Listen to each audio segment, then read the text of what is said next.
Now that we looked at basic variable types like integers and floats, let's look at a string. A string is simply a collection of letters. So let's say my underscore string equals hello world.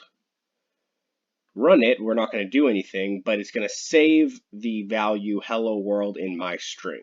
If we were to do print my string, run, it recognizes, okay, my string equals hello world, so it's going to print out hello world. If we were to use type my string and run, you get class string. So just like we used type before and it gave class int float, this is of type string.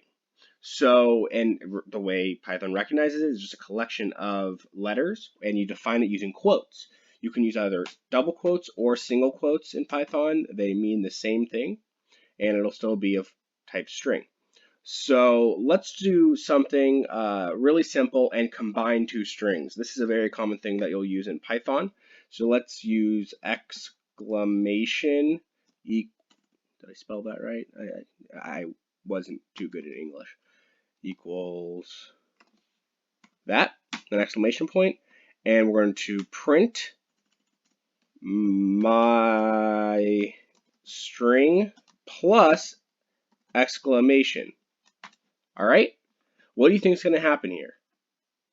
It's going to append or concatenate those two strings.